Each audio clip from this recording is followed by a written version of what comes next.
Bienvenido a este encuentro. Es un encuentro, pero también es un resumen de nuestro curso de consejería cristiana. Después de haber estado impartiendo en diferentes seminarios esta materia, se me ha pedido que haga un resumen para que hermanos que quizás no son estudiantes del seminario, pero que sí están interesados en conocer más sobre la consejería, puedan tener un acercamiento a la misma y tener así el conocimiento básico de qué es la consejería cristiana, o sea, la consejería bíblica.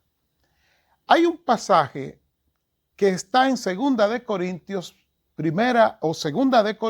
1, 3 al 5, que dice que Dios nos consuela dando la consolación como un hecho de que si usted es creyente ha sido consolado por Dios y que el propósito de la consolación de Dios en el creyente es que éste pueda consolar a otros. Entonces, en este resumen responderemos cómo Dios ha consolado al creyente y si ha consolado ya al creyente, ¿por qué todavía necesitamos la consejería? En Romanos 8, 29 establece la palabra cuál es el fin de la consejería. Dice Romanos 8, 29 que a los que Dios antes conoció también los predestinó, entiéndase que los guardó de antemano, que eso es predestinación, para que fuesen hechos conformes a la imagen de su Hijo.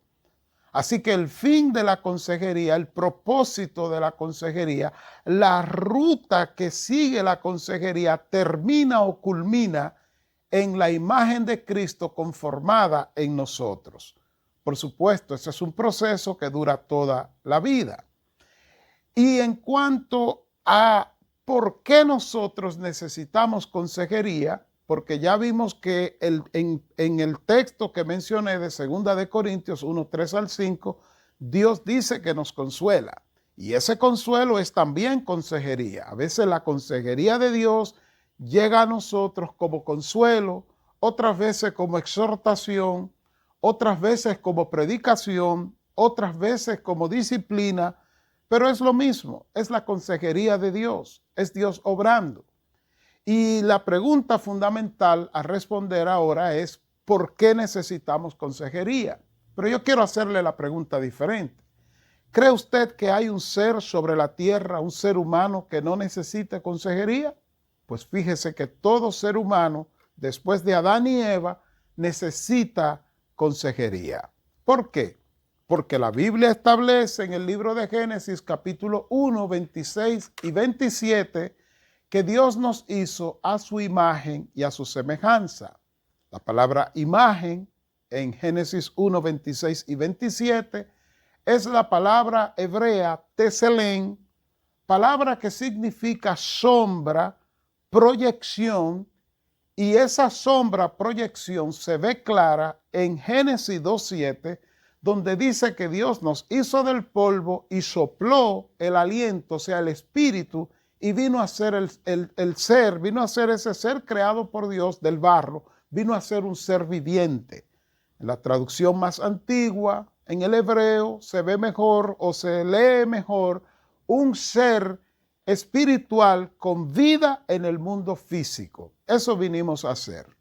También dice que fuimos creados a semejanza de Dios. La palabra semejanza es la palabra demut, palabra hebrea también, que significa con, en, parecido, con, en parentesco, con, en afinidad o similitud a Dios.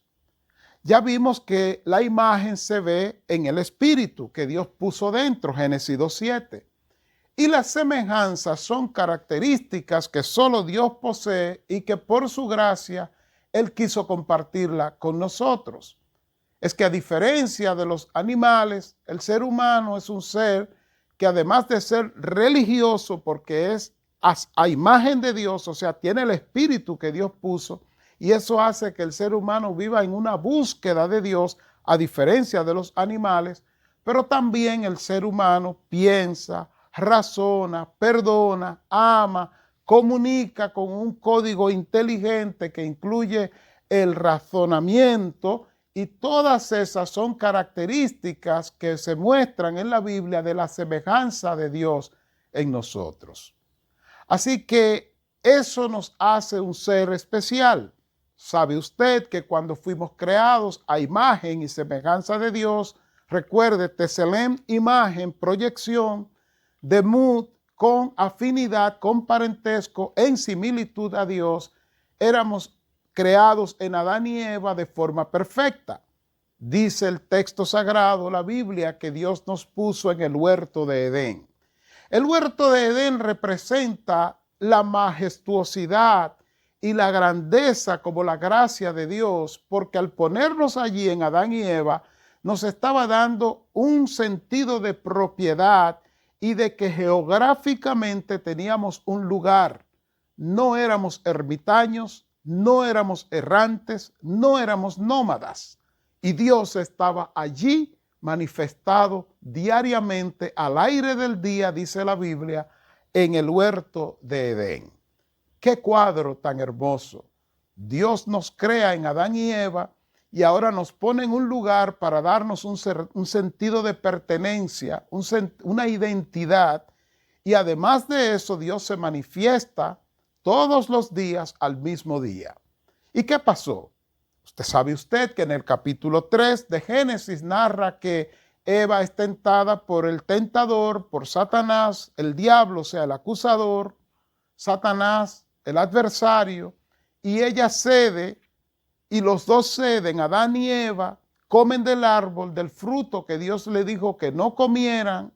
En Génesis 2:17 Dios lo había advertido, no coman del árbol de la ciencia del bien y del mal, y cuando ellos comen, escuche ahora, entraron en el hombre 3 sentimientos que ahora modificaron la personalidad de Dios.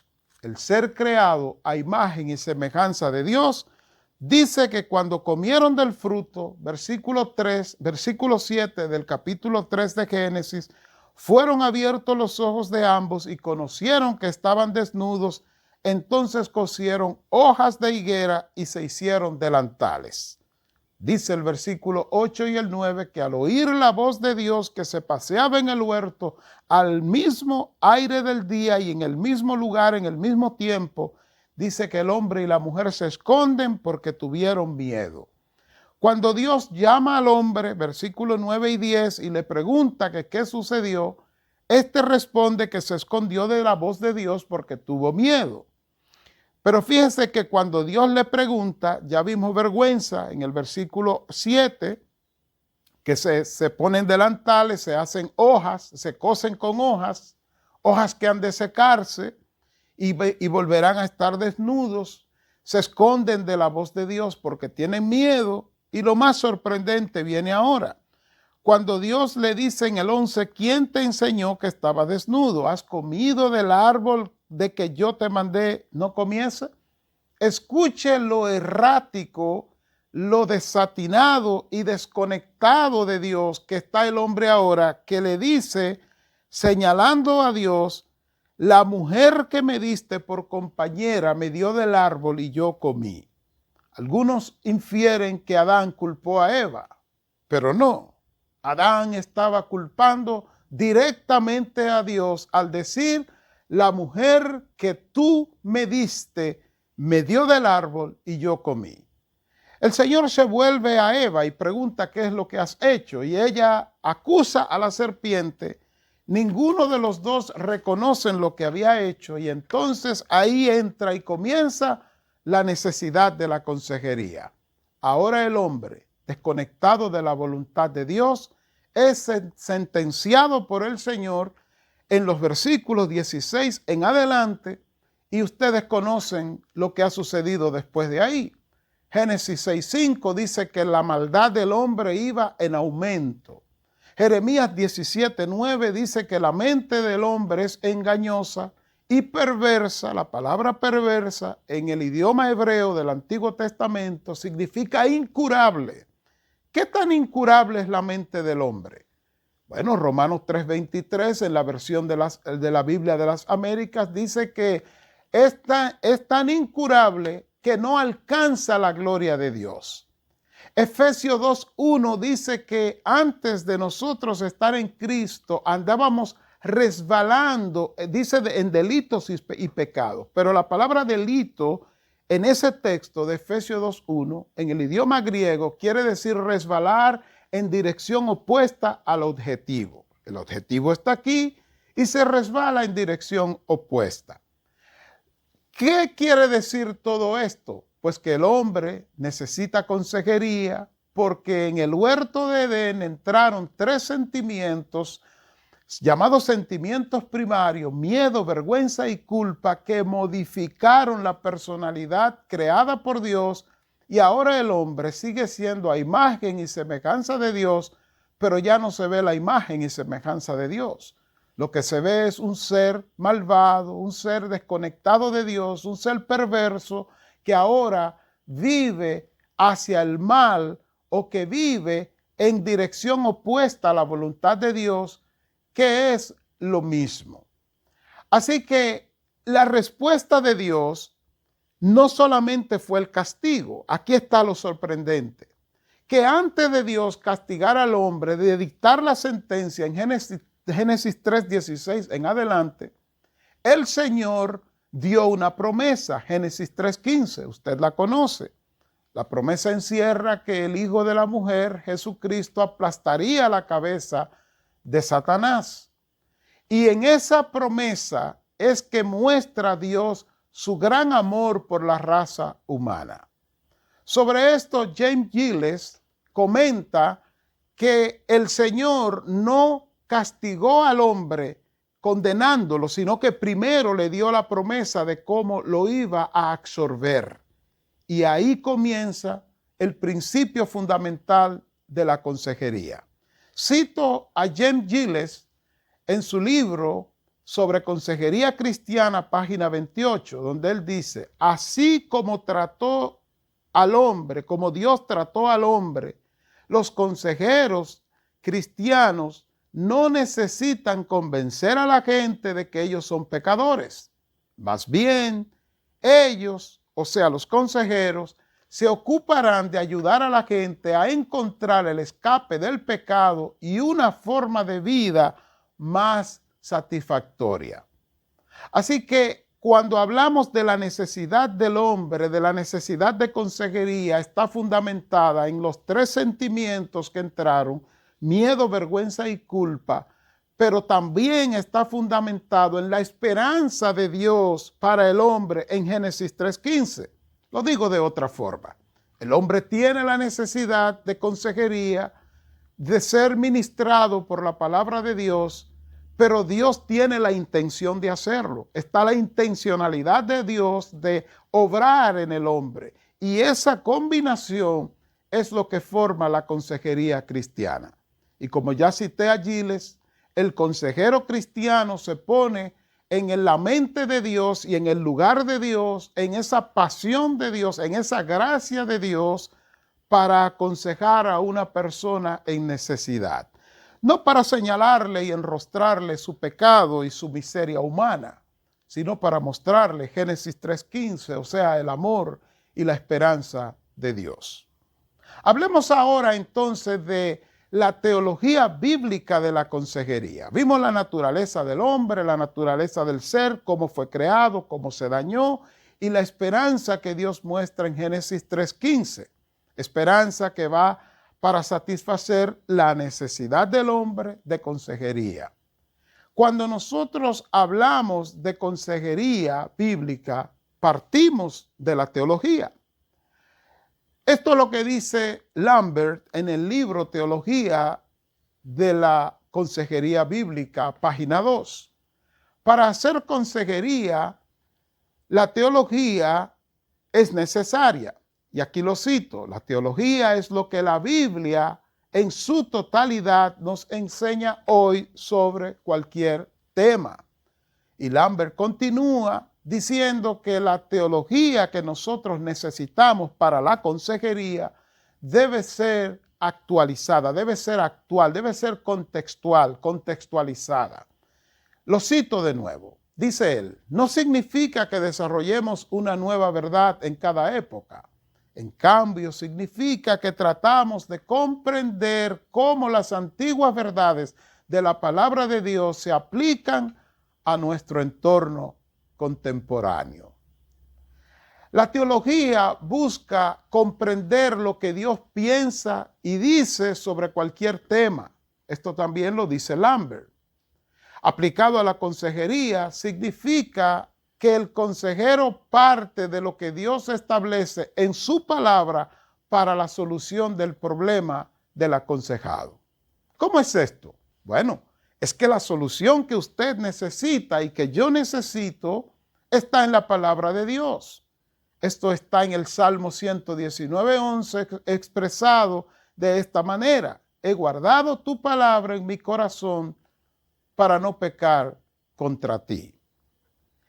La pregunta que continúa y que respondemos a continuación es: ¿qué es aconsejar? Más adelante definiremos lo que es la consejería, pero el acto de aconsejar, ¿qué es? En esto nos ayudan Jeremy Pierre y Deepak Rihu en su libro El Pastor y la Consejería, donde ellos dicen que aconsejar en su forma más simple es una persona que busca caminar junto a otra que ha perdido su camino. Como ya usted habrá entendido, la consejería, la necesidad de consejería se fundamenta en el pecado original, el pecado adámico, el pecado de Adán y Eva que nosotros heredamos. Ese germen que dejó el pecado, el miedo, la vergüenza y la culpa, y que modificó la personalidad de Dios, o sea, la imagen y semejanza de Dios en el ser, lo enlodó, lo opacó, el miedo, la vergüenza y la culpa, ahora produce la necesidad de consejería. Y entonces, cada vez que necesitamos consejería es porque en algún sentido hemos perdido el camino. Continúa Lambert diciéndonos en Teología de la Consejería Bíblica en su página 4 y 5 que para ser consejero no tiene que ser un profesional. Ellos dicen, o él dice, se necesita articular para ser consejero una visión, entiéndase, desarrollar una visión de la realidad que comprenda el dilema del aconsejado y ofrezca una respuesta a ese dilema. Es que a diferencia del consejero secular, el consejero cristiano sabe que Dios está más interesado en la sanidad integral del aconsejado que el aconsejado mismo.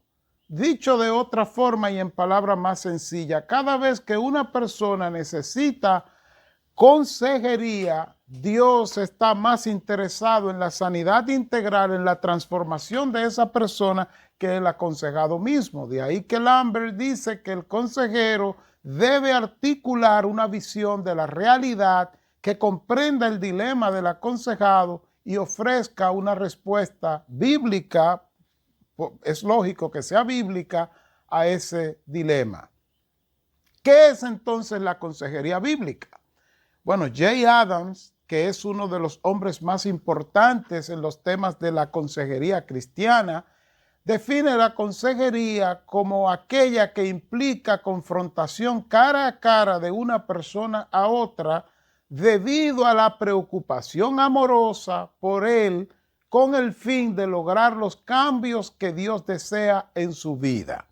Así que Jay Adams ve la consejería como una preocupación que tiene el que aconseja para con el aconsejado y que confronta cara a esa persona con la palabra de Dios, pero de manera amorosa para que haya una solución. Jeremy Pierre y Deepak Rihu definen la consejería bíblica como identificarse con las debilidades y pecados de las personas, hablar con Dios en nombre de las personas y hablar a las personas en el nombre de Dios. Así que para Jeremy Pierre y Deepak Rihu, la consejería implica oración, orar a Dios en nombre de las personas y hablar entonces a las personas a través de la palabra en nombre de Dios. En cuanto a la definición de la consejería bíblica, hay muchas y todas están en lo correcto. Ahora, en este trabajo, en este resumen de consejería bíblica, nos queremos quedar con la definición de Ron Hawkins y Tim Clinton en el libro El Nuevo Consejero Cristiano. Escuche cómo lo define. En esencia, la consejería cristiana es una forma de discipulado pensada para ayudar a liberar a las personas para que experimenten el perdón de Dios, su propósito y su poder, para que así se conviertan en seguidores de Jesucristo totalmente dedicados. Nos quedamos con esa definición porque es verdad, la consejería bíblica es discipulado. No hay forma de que usted lleve consejería bíblica, desarrolle consejería bíblica sin establecer un sistema de discipulado. Dicho de otra manera, lo que aconsejamos, el material que usamos para aconsejar es parte y tiene que ser parte del discipulado cristiano. Así que Ron Hawkins y Tim Clinton nos ayudan en esta definición que dan en su libro El Nuevo Consejero Cristiano, página 32, donde definen, lo repito, que en esencia la consejería cristiana es una forma de discipulado pensada o desarrollada para ayudar a liberar a las personas para que experimenten el perdón de Dios, su propósito y su poder para que así se conviertan en seguidores de Jesucristo efectivos. La consejería cristiana no es opcional, es un mandato. Sea que sea un líder cristiano o un pastor, no es opcional aconsejar. La Biblia manda a que lo hagamos. En Juan 21, 15 al 17, Jesús le dice a Pedro, apacienta a mis corderos. Y cuando buscamos la definición en el griego, que es el idioma del Nuevo Testamento, apacentar a mis corderos es pastorear, cuidar, vigilar, alimentar, y esto conlleva aconsejar.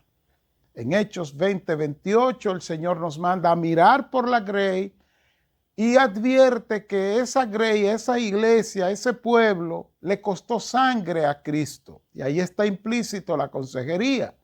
Efesios 4, 11 al 16 muestra cómo los pastores y maestros y evangelistas fuimos formados por Dios, llamados y formados precisamente para formar, educar, para aconsejar al pueblo hasta que éste llegue a la madurez del Señor.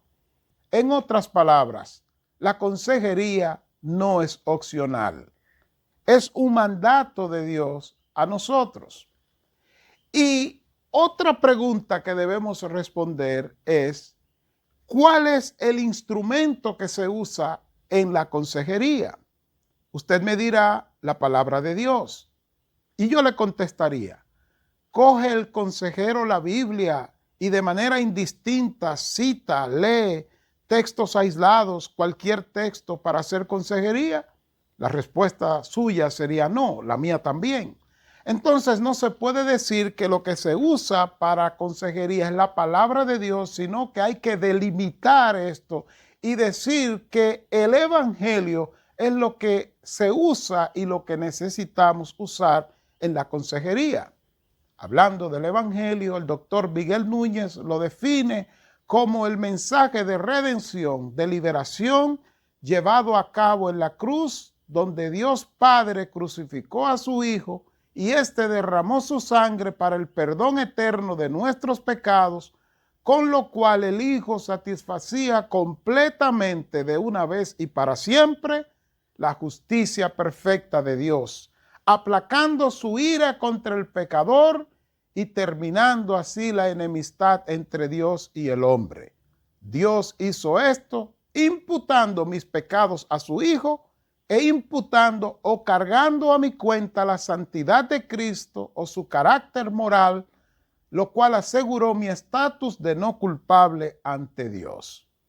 En este trabajo que hacemos de consejería cristiana, consejería bíblica, también llamada consejería pastoral, hemos definido el evangelio de la siguiente manera.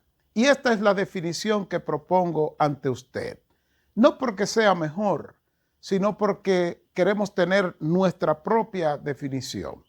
Definimos el Evangelio como que al Dios habernos creado en Adán y Eva para su gloria y nosotros haber pecado separándonos de su voluntad, Dios prometió restaurarnos en Cristo. Eso está en Génesis 3:15. Y en su tiempo Jesucristo vino a pagar por nuestros pecados. Eso está en Juan 1 al 3 y el versículo 14.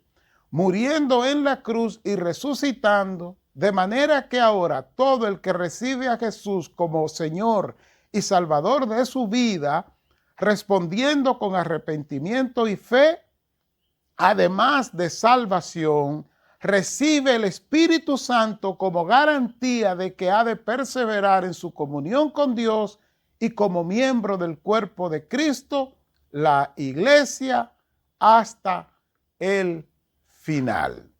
Ya definimos el Evangelio. Ya sabemos que la consejería se lleva a cabo a través del Evangelio de Jesucristo, o sea, de manera organizada en la Biblia. Pero hay otra pregunta que tenemos que responder y es ¿cuál es el mensaje del Evangelio? Porque si definimos el Evangelio y no sabemos cuál es el mensaje, entonces ¿cómo vamos a cotejar, a organizar teológicamente, o sea, cómo vamos a teologizar la consejería en la Biblia? Pues aquí les va. El mensaje del Evangelio se encuentra en Apocalipsis 14, 6 y 7, que dice que el mensaje es: temed a Dios y dadle gloria, porque la hora de su juicio ha llegado, y adorad a aquel que hizo el cielo y la tierra, el mar y las fuentes de las aguas. Así que el propósito final del Evangelio de Jesucristo es restaurarnos en Él, de manera que en esa restauración todos volvamos al círculo de Dios. Recuerda en Génesis 1, 26 y 27, creados a imagen y semejanza de Dios. Pues así lo hace el Señor en su palabra, en su Evangelio. Y para que esto ocurra tenemos que nacer de nuevo. Eso es morir y resucitar en Cristo, tal como lo muestra Gálatas 2:20 y Juan 3:1 al 18. Hay algo importante que no puede quedar en esta entrega y es el rol del Espíritu Santo en la consejería. Ya sabemos que el hombre necesita la consejería porque entró en pecado, cayó en pecado y los sentimientos primarios, miedo, vergüenza y culpa, afectaron la personalidad de Dios, o sea, la imagen y semejanza de Dios. Ya sabemos que la consejería se lleva a cabo porque Dios en su amor, Génesis 3:15, ha provisto los medios para restaurar al hombre. Y la consejería es discipulado. Pero también sabemos que esta se lleva a cabo a través del Evangelio y que el mensaje del Evangelio está expresado en la Biblia de manera clara. Pero tenemos que entender que el consejero cristiano, el que dirige la consejería, lo hace de manera humana para tener la empatía con esa persona que tiene al frente, que es el aconsejado.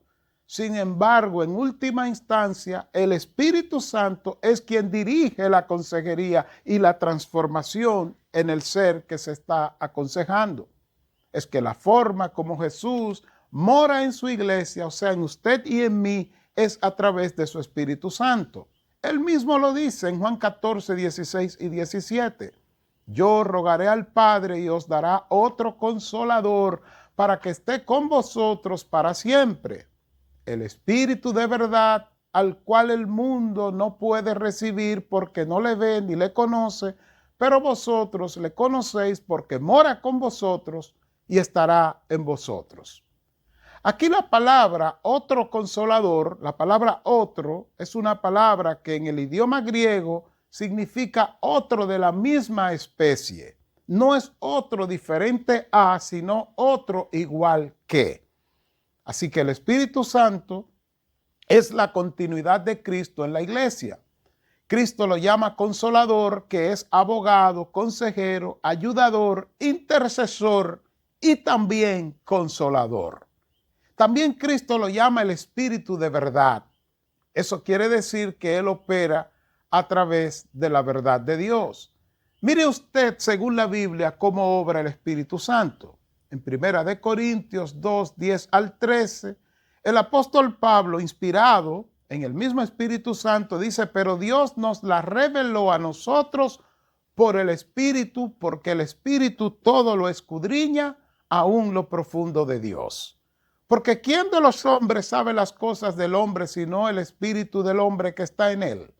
Así tampoco nadie conoció las cosas de Dios sino el Espíritu de Dios. Y nosotros no hemos recibido el espíritu del mundo, y escuche ahora, sino el Espíritu que proviene de Dios, para que sepamos lo que Dios nos ha concedido, lo cual también hablamos, no con palabras enseñadas por sabiduría humana, sino con las que enseña el Espíritu, acomodando lo espiritual a lo espiritual. El Espíritu es quien regenera. Así lo comenta Jay Adams en el libro Manual del Consejero Cristiano. Cito: el Espíritu es quien regenera y da fe a los creyentes, pero también nos capacita para entender y vivir conforme a la voluntad de Dios revelada en las Escrituras. Hablando del Espíritu Santo, Jay Adams continúa en otro libro, Cómo asesorar a las personas para que cambien, en la página 16 específicamente, y dice: en la consejería, el verdadero cambio sustancial requiere que el Espíritu Santo cambie el corazón, entiéndase, la vida interna de la persona conocida solamente por Dios y por ella misma. Así que todo consejero tiene que asegurarse de que a través de su comunión con Dios mantiene activo la obra del Espíritu, como dice la Biblia. Veamos en este último punto algunas características que debe tener el pastor o el líder consejero. El pastor, y cito aquí a Giles en la página 78, James Giles, que dice: el pastor tiene que recordar constantemente que es líder espiritual y que trabaja dentro del contexto de la fe cristiana.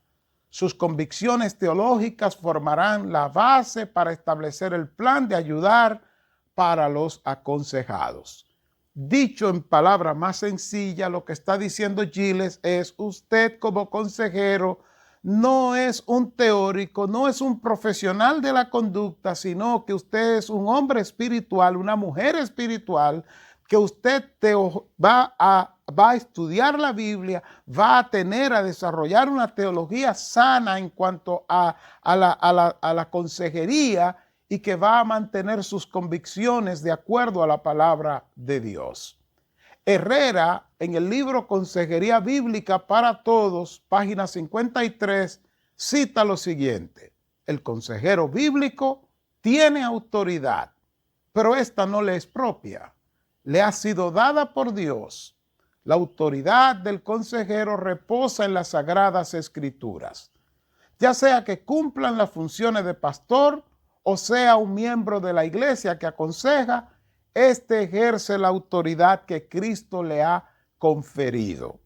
Así que el consejero tiene autoridad, pero él sabe que no es autoridad suya, sino la autoridad de Cristo obrando en él y a través de él. Algunas características que necesita el líder, el pastor o líder consejero, son estas: debe amar a Dios sobre todas las cosas y lo manifiesta amando a las personas como se ama a sí mismo. Mateo 22, 37 al 39. En la característica que sigue, debe ser una persona auténtica, sincera, transparente. Como dice Santiago 5:12, su sí es sí, su no es no. No es de doble ánimo, pero tampoco es de doble cara, ni de doble posición. Es una persona que tiene una conciencia de sí mismo y de los demás. Dicho de otra forma, se conoce a sí mismo y por ende es empático.